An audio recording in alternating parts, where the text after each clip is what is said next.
네, 오늘 주시는 하나님의 말씀은 고린도전서 10장 31절로 33절 말씀까지입니다.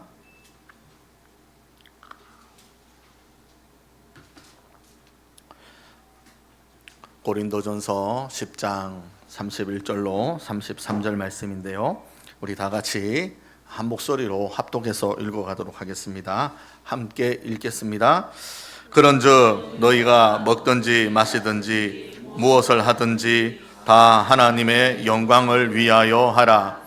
유대인에게나 헬라인에게나 하나님의 교회에나 거치는 자가 되지 말고 나와 같이 모든 일에 모든 사람을 기쁘게 하여 자신의 유익을 구하지 아니하고 많은 사람의 유익을 구하여 그들로 구원을 받게 하라. 아멘.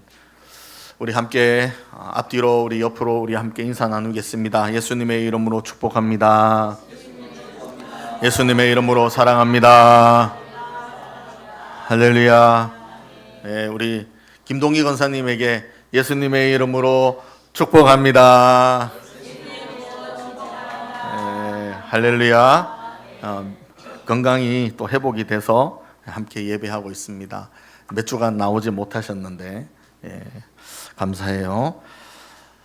자, 오늘 우리 하나님의 말씀을 읽고 오늘 본문에 있는 것으로 함께 제목을 기뻐하시는 삶에 대해서 함께 말씀의 은혜를 나누고자 합니다. 우리 한번 따라서 해볼까요? 기뻐하시는 생활을 합시다. 누가 기뻐해야 될까요? 하나님이 기뻐하셔야 됩니다. 하나님이 기뻐하시는 것을 우리가 어떻게 알 수 있을까? 물어보십시다. 어떻게 합니까, 목사님? 물어보세요. 시작. 목사님이 기뻐하면 돼요. 또 옆에 분에게 물어봅시다. 어떻게 해야 됩니까? 집사님, 권사님이 기뻐하면 돼요. 할렐루야.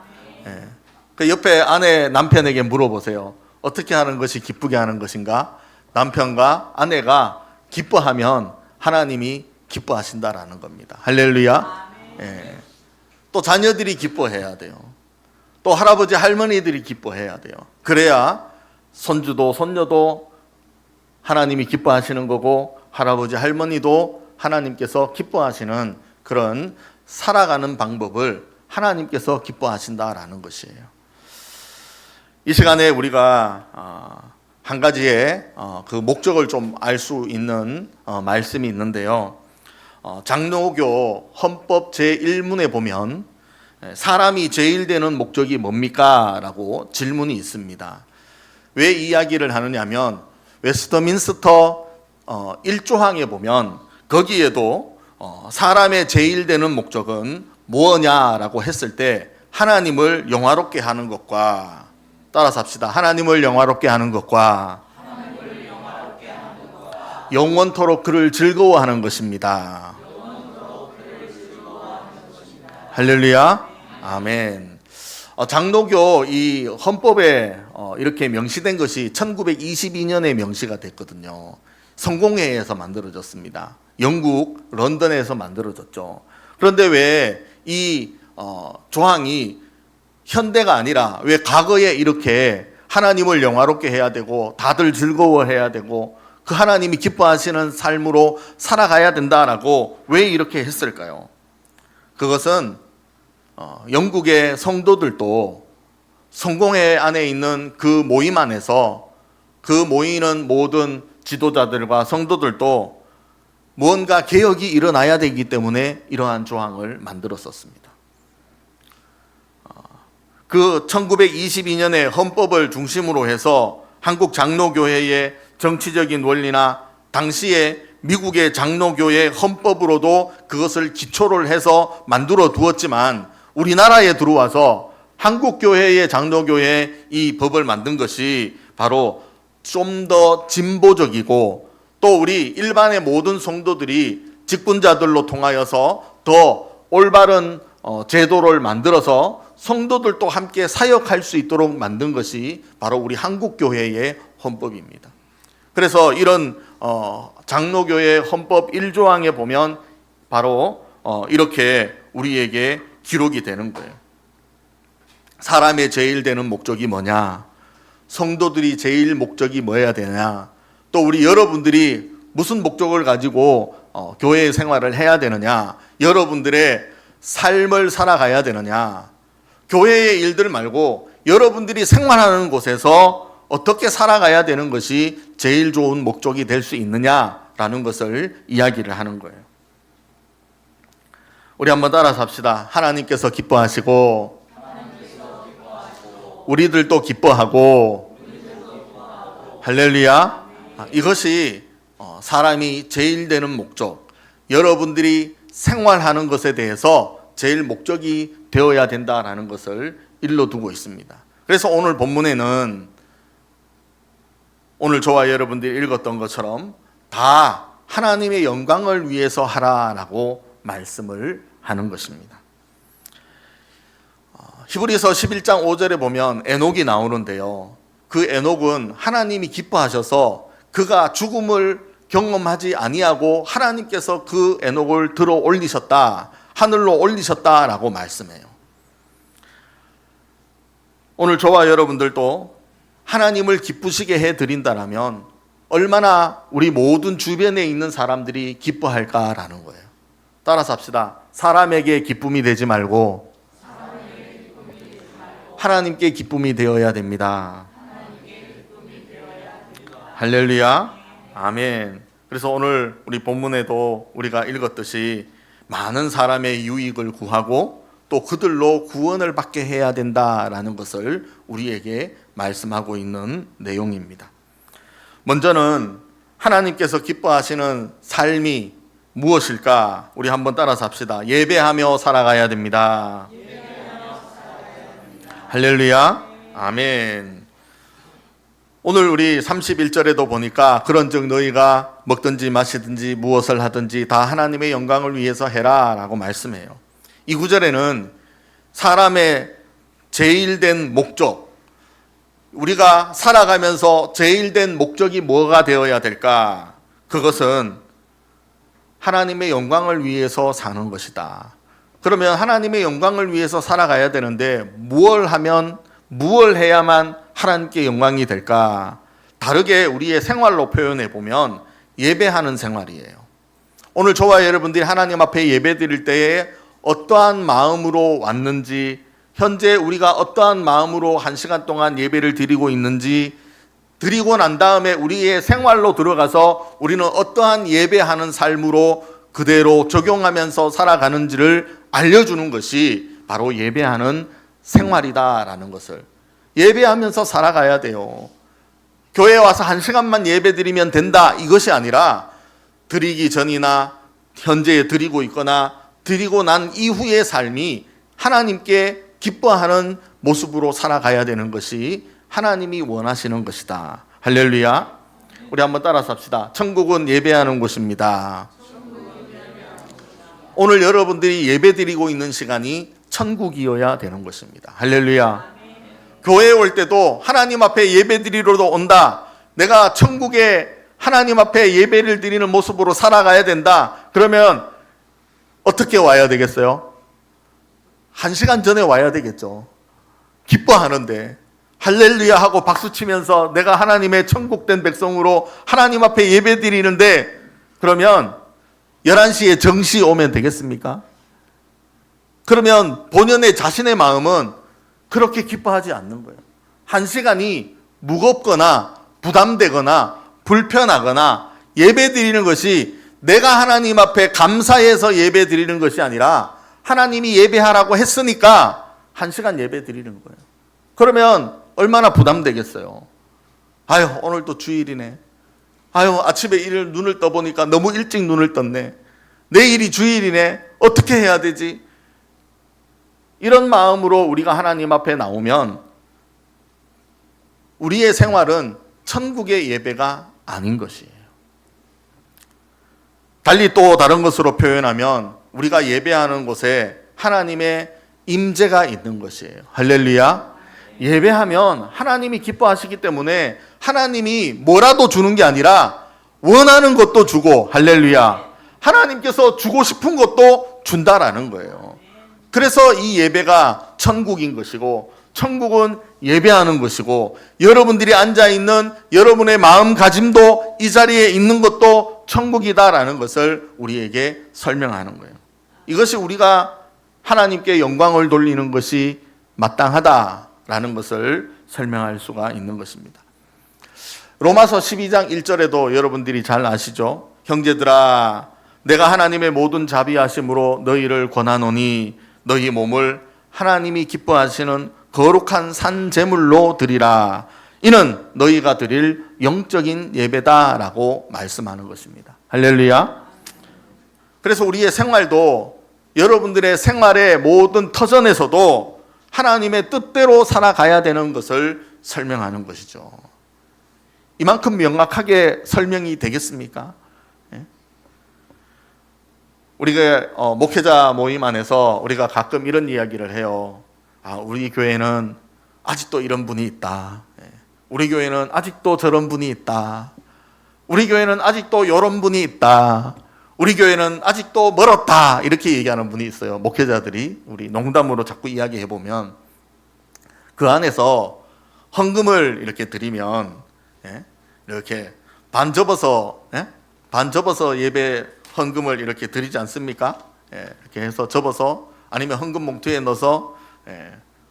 그런데 헌금 봉투를 이렇게 꺼내다 보면 헌금 지폐가 접혀져 있어 들어오기나, 아니면 두 번 접혀서 들어오거나, 이런 모습도 있다. 그러면서 하는 이야기가, 예전에는 우리가 헌금 드릴 때는 그렇지 않았다.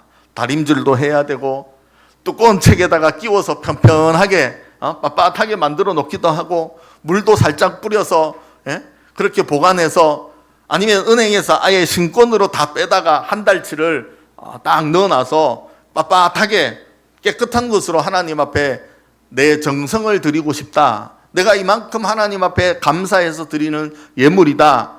이렇게까지 우리가 이야기를 막 해요. 그러면 우리 목회자들한테 이제 물어보잖아요. 목사님은 헌금 얼마 하세요? 어떤 분은 10,000원, 어떤 분은 30,000원, 어떤 분은 50,000원. 왜 각각 다르냐? 이런 것을 이야기해 보면, 요즘 커피값이 얼마냐? 요즘 커피값 얼마예요? 좀 비싼 거는 한 6,000원대 넘어가지 않습니까? 좋은 카페에 가서 빵 하나 먹고 커피 한 잔 먹으면 벌써 20,000원이 다 돼 가잖아요. 그러면 우리가 하나님 앞에 주일날 예배 드리러 와서 우리가 5,000원, 10,000원, 1,000원 넣는 것이, 물론 이것은 형편에 따라 다 다릅니다. 하지만 자기의 소비성이 적용이 되어져서 내가 일주일에 얼만큼 소비를 내 취미생활로 내 입에, 내 건강에 맞게끔 하는, 소비되는 내 개인적인 돈에 비례해서 내가 하나님 앞에 일주일에 주일날 나와서 헌금을 하는 것이, 주일 헌금을 하는 것이 얼마가 되어야 되느냐, 이런 얘기들도 해보는 거예요.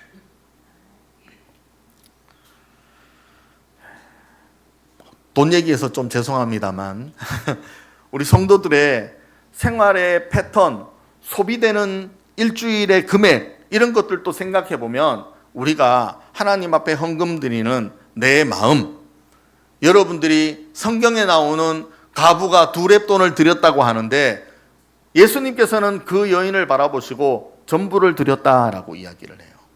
그러나 돈 있는 사람들이 헌금하는 것은 그들은 작은 것을 드렸다라고 이야기하잖아요. 오늘 저와 여러분들의 환경 속에서, 생활의 패턴 속에서 소비되는 금액으로 통하여서 여러분들은 내 헌금을 아마 다시 한번 재점검해 보는 것도 좋지 않겠나, 이것을 생각해 보는 겁니다. 그래서 우리 어떤 목사님은 개척했는데 이제 3년 됐는데, 그럼 헌금을 얼마를 해야 되지? 얼마를 해야 될까요? 개척헌금, 목사님, 담임 목사님 개척교회는 주일날 하나님 앞에 드리는 헌금이 얼마여야 될까요? 아마 가부가 2렙돈 드린 것처럼 어렵게 하나님 앞에 헌금을 해도 하나님은 다 아시잖아요. 그래서 저와 여러분들도 내 삶의 현장에서 하나님의 뜻대로 살아가는 방법이 무엇이냐? 내가 교회를 몇 번 오느냐? 예배를 몇 번 드리러 오느냐? 기도를 몇 번 하러 오느냐? 교회에 관심을 가지고 교회를 몇 번 오느냐? 이런 것들도 우리는 거룩한 생활에 대한 나의 신앙의 패턴을 한번 점검해 볼 필요도 있다라는 것을 이야기를 하는 거예요. 여러분들의 신앙생활의 모든 패턴에 따라서 하나님이 보시잖아요. 그리고 목회자도 바라보게 되고 또 주변의 성도들도 바라보게 돼요. 우리 교회에 들어올 때, 골목에 들어올 때 동네 어른들도 교회에 손님이 왔구나, 이것도 다 알아요. 그런데 하나님은 여러분들을 보실 때 다 알까요, 모를까요? 다 알죠.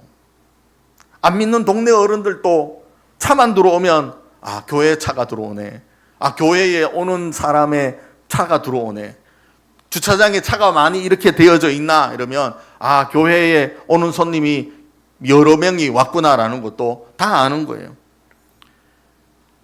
오늘 여러분들의 좋은 생각, 또 여러분들의 기특한 생각, 성경으로 표현하자면 믿음의 생각에 따라서 우리는 하나님을 기쁘시게 할 수 있다라는 것을 설명을 드리는 것입니다. 그러므로 하나님께 어떠한 방법을 가지고 기쁘게 해야 될까라는 것을 우리의 고민이 되어 보기도 해야 되는 것입니다. 할렐루야. 영국의 청교도 소설가였었던 리차드 백스터는 왜 인생이 기쁨이 없는가에 대해서 성도들에게 기쁨이 없는 것은 하나님께 영광을 돌리지 않기 때문이다라고 이야기했습니다. 이미 과거예요. 그런데 현대식 속에서도 똑같습니다. 사람들에게 기쁨이 없는 것이 하나님께도 드려질 기쁨이 없다라는 거예요. 하나님의 영광을 위할 때는 내가 살고 내가 복을 받는 겁니다. 이것이 성공의 지름길입니다. 오늘 여러분들의 개인적인 문제점이 스스로를 생각해 볼 때 내가 하나님 앞에 영광을 돌리는 것과 돌리지 못한 것에 대한 그 문제가 어디에 있는지를 우리는 생각해 보고 있어야 되는 것입니다. 우리 소론에서도 웨스트민스터 이야기도 하고 또 장로교회 헌법에 대해서도 일문을 잠깐 이야기했는데, 웨스트민스터 신앙 고백의 배경을 보면요, 성도들에게 가르치는 거거든요. 이 조항을 언제 만들어졌냐? 1643년부터 1647년 약 한 5년 동안 이 성도들이 알아야 되고 가르침을 받아야 되고 그 성도들이 어떻게 해야만, 생활을 해야만 하나님께 영광이 되는 것인가, 이것을 신앙 고백서를 만든 시기가 벌써 1643년부터 시작이 되어졌고, 그 이후로 이제 가르침이 시작이 되면서 영국의 많은 성도들은 그 가르침을 받고 신앙생활을 했습니다. 그때 모여서 신학자들이 모였고 목회자들이 모였는데 약 120여 명의 목회자들이 모여서 그 일들을 기록을 하고 적어두었습니다. 그에 대한 내용을 보면 총 33장으로 구성이 되어져 있습니다. 성경, 하나님, 인간, 구원, 교회, 종말에 대해서 개혁주의의 핵심의 신앙을 가지고 기록했습니다. 그렇지 않으면 그 모든 지도자들이나 성도들은 이미 신앙생활 했던 이 모습으로는 하나님께 영광을 드릴 것이 없다라는 겁니다. 왜요? 전부 다 자기 것으로 돌렸으니까. 교회에서 뭐 하면 자기 것으로 했고, 또 모이게 되는 이유도 자기가 모여지게 해야 되고, 또 이렇게 모여서 뭘 하면 이것을 하나님께 영광을 돌리는 것이 아니라 각각의 어떤 소식으로 통하여서 그들의 모임이 자랑거리가 되어버리는 그런 일들로 변모되어졌기 때문에 그들 모두는 바꾸어야 될 이유를 충분히 알고 있는 것이죠. 하지만 타성해져서 이것이 쉽게 변하지가 않는다라는 거예요. 오늘도 우리는, 저와 여러분들도 하나님의 말씀을 배우고 익히고 그 말씀을 깨닫고 신앙생활을 하면서 하나님 앞에 영광이 되어야 되는데, 성경에 기초한 교회를 세워져 가는 일에 협력해야 되고, 할렐루야.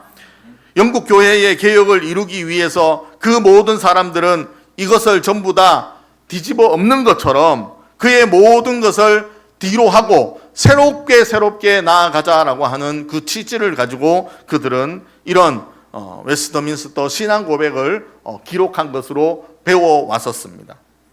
오늘 우리 모든 성도들도 성경 위에 바르게 선 교회를 세우고자 했었던 그 선배 신앙인들의 열정을 보고 지금 우리의 예배와 신앙 안에 이어지고 있다라는 것도 우리가 알면 저와 여러분들도 과거의 선배들이 잘못되었던 것을 뒤로 하고 새롭게 나아가자라고 하는 그 취지를 가지고 성경을 기초로 해서 교회를 세운다라면 성경을 가지고 가정을 세우고 성경을 가지고 내 신앙을 세우고, 할렐루야. 오늘 우리는 이런 방법으로 우리는 신앙생활을 하는 것이 하나님께서 보실 때에 가장 기뻐하신다라는 것을 말씀을 드리는 것입니다. 두 번째는 우리 한번 따라서 합시다. 사랑하며 살아갑시다. 할렐루야. 오늘 32절과 33절 말씀에 보면 그런 내용이 있는 것이에요. 유대인에게나 헬라인에게나 하나님의 교회나 거치는 자가 되지 말라라고 말하는 거예요. 막거나 회방하거나 방해하거나 꾀를 내어서 흩어지게 하거나 시기하거나 질투하거나 이간질하거나 거짓말하거나, 아무튼 어느 교회의 공동체 이 안에서도 또 하나님의 교회나 또 이런 모임 안에서도 거치는 자가 되면 안 된다라고 말씀하는 거예요.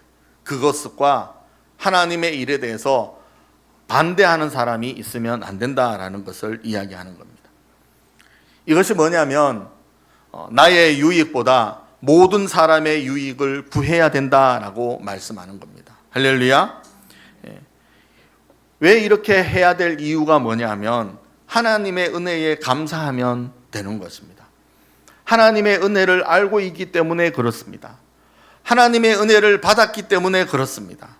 우리는 하나님의 그 사랑을 받았기 때문에 우리는 사랑하면서 살아가야 된다라는 이유를 우리가 알아보는 것이에요. 사람은 세 종류의 사람이 있다고 해요. 한 사람은 개미와 같은 사람이고, 한 사람은 남에게 유익도 손해도 주지 않는 사람이고, 또 한 사람은 있으나 마나한 사람입니다. 혹은 거미와 같은 사람이면 남에게 손해만 주는 사람이기도 하고 없어야 할 사람이기도 합니다. 그런데 꿀벌과 같은 사람이 있습니다. 이 사람은 남에게 유익을 주는 일을 즐겨하지요. 이 사람들은 꼭 있어야 한다라고 이야기하고 있고, 사랑하는 사람은 바로 이런 사람이어야 된다라고 이야기하기도 합니다. 그러나 모자란 사람도 있습니다. 이것도 저것도 몰라요. 들어도 잊어버리고 자기 안에의 감정이나 자기가 알고 있는 지식으로 통하여서는 이해가 되지 않는 거예요. 그래서 모자란 사람의 특징을 보면 아무리 가르쳐줘도 아무리 알려주고 이런 이야기들을 설명을 해줘도 그는 그 이야기를 듣고 모른다라고 이야기합니다. 오늘 저와 여러분들은 이런 사람을 어떤 사람이라고 평가하느냐 하면 영적으로는 어린아이다라고 이야기해요. 여러분들 3살, 4살, 5살 아이들에게 물건을 하나 앞에 이렇게 두면 그 아이는 뭐라고 생각을 합니까? 이거는 내 거다라고 생각을 해요. 누가 이렇게 나한테 좋은 선물을 줬을까? 이런 생각이 있는 게 아니라 이거는 내가 해야 되겠다. 이거는 내 거다. 이렇게 생각하는 거죠. 오늘 우리들은 살아가면서 예절이 필요하고 남을 배려할 줄도 알고 또 사랑을 나누어 줄 줄도 아는 영적으로 성장한 사람이 되고자 한다면 우리는 하나님께서 이미 우리들을, 여러분들을 기뻐하시고, 할렐루야, 여러분들의 드리는 모든 마음들을 받으신다라는 것을 우리에게 설명하는 것입니다. 우리 한번 따라서 합시다. 이웃을 사랑할 때 하나님께서 기뻐하십니다. 할렐루야. 옆에 분을 사랑할 때 하나님이 기뻐하는 거예요. 여러분들 이웃들을, 주변의 사람들을, 불쌍한 자들을, 돌보아야 될 자들을 바라보면서 사랑할 줄 알면 하나님이 이미 그 마음 또 그 생각까지도 아시고 하나님이 가장 기뻐하신다라는 겁니다. 성경에 보면 하나님께서 얼마나 기뻐하셨으면 12지파 중에서 2지파가 요셉의 아들들입니다. 온유한 자는 땅을 기업으로 받는다라고 말씀하죠. 이것도, 이 기업도 얼마나 큰지 몰라요. 오늘 여러분들의 삶도 하나님의 자녀답게 하나님이 복된 일들을 이루실 것을 여러분들이 기도하고 나아간다라면 여러분들의 지경, 여러분들의 기업이 성장하고 번성할 줄로 믿습니다. 그것이 하나님의 주시는 복이기 때문에 그렇습니다. 우리 한번 세 번째로 하나님께서 기뻐하시는 삶은 따라서 합시다. 전도하며 살아갑시다. 할렐루야. 우리 33절에 읽었던 것처럼 많은 사람의 유익을 구하고 그들로 구원을 받게 해야 된다라고 말합니다. 하나님께서 전도하는 사람들을 가장 기뻐하시는 것은 하나님은 한 사람도 멸망받지 않고 구원에 이르기를 원하시기 때문에 그렇습니다. 이사야 52장 7절의 말씀에 보면 좋은 소식을 전하며 평화를 공포하며 복된 좋은 소식을 가져오며 구원을 공포하며 평화를 공포하며 복된 좋은 소식을 가져오며 이런 내용을 기록한 것을 볼 때에는 하나님께서는 전도하는 사람들에게 기뻐하신다. 그 전도하는 자들에게 하나님께서 그 모든 환경을 누리고자 하나님은 다 거저 주신다라는 것을 이야기하고 있습니다. 예수님께서 복음을 전하시면서 마을마다 지나가시면서 복음을 전할 때 하나님께서 선지자들로 통하여서 그 백성, 그 나라에게 복음에 하나님의 명하신 것을 심판하시기 전에 회복하고 회개하라라고 하는 그 메시지를 주시는 이유가 하나님은 모든 사람을 구원하시기 원하는 마음이 있다라는 것을 명시해 주고 있는 것입니다. 그래서 저와 여러분들도 많은 사람의 유익을 구하고 그들로 구원을 얻게 하는 일에 대해서 우리는 그것이 뭐냐면 전도하는 일이다라는 거예요. 복음을 전하고 예수 그리스도를 말하고 하나님의 사랑을 말해서 그들에게 복음을 전하여서 그들도 예수를 믿고 하나님께 영광을 돌리고 우리처럼 복된 자들로 살아갈 수 있도록 구원받게 하는 일들을 우리에게 주셨다라는 것입니다. 그래서 우리는 전도하는 이유는 뭐냐면 나의 하나님께서 나를 향한 그 구원의 은혜가 너무나 넘치기 때문에 너무나 감사하기 때문에 할렐루야. 우리는 전도하는 이유에 대해서 분명하게 기억해야 되는 것입니다. 우리가 한 사람당 3사람을 놓고 마음에 품고 전도할 대상자를 3명을 선정해서 기도하고 있잖아요. 혹이라도 2명까지가 했다면 빨리 1명을 더 선정해서 기도하셔야 돼요. 한 사람당 3명의 마음을 품고 기도하는 것이 하나님이 기뻐하실 일이고 우리 모두가 정성을 다하고 힘을 다하여서 그 전도의 사명을 감당할 수 있다면 하나님께서도 그 일에 대해서 역사하시는 줄로 믿습니다.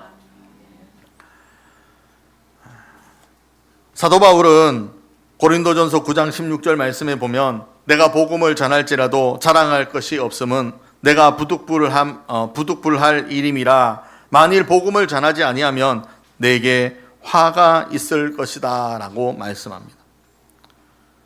우리는 누구에게든지 복음을 전할 수가 있어야 됩니다.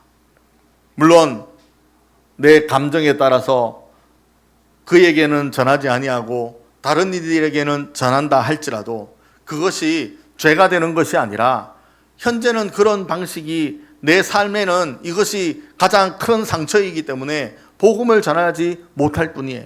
하지만 또 5년이 지나고 또 10년이 지나고 나의 신앙의 성숙도가 성장이 넘어서면 또한 우리들도 내 감정을 다시 한번 다 치유가 되고 내가 전하지 못한 그에게도 복음을 전할 날이 온다라는 것입니다. 할렐루야.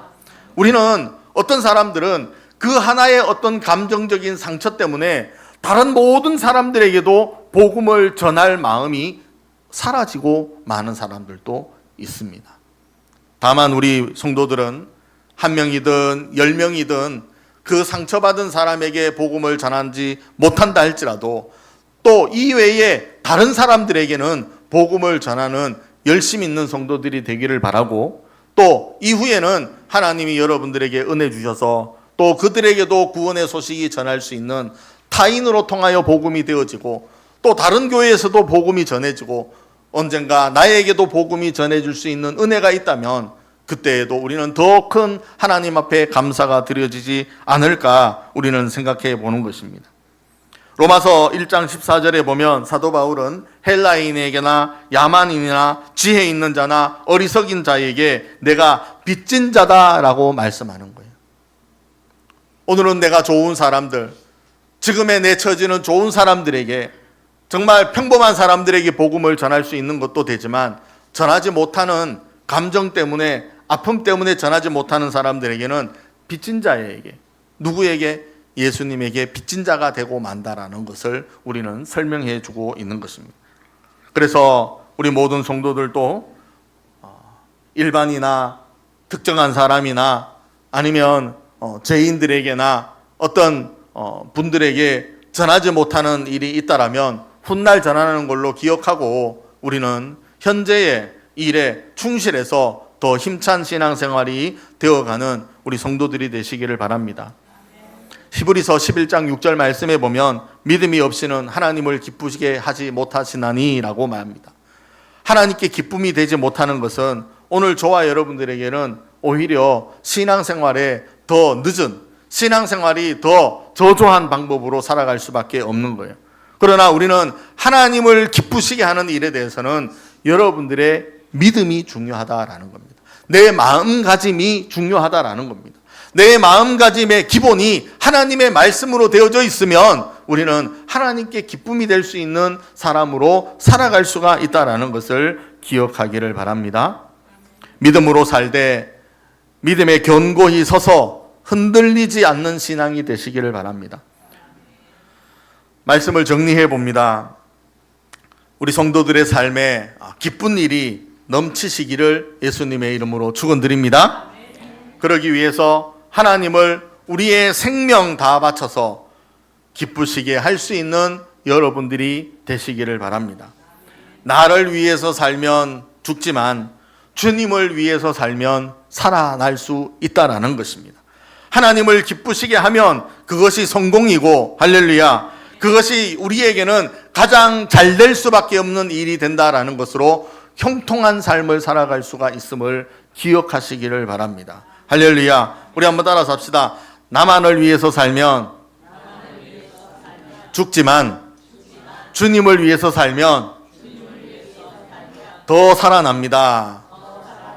할렐루야. 아멘.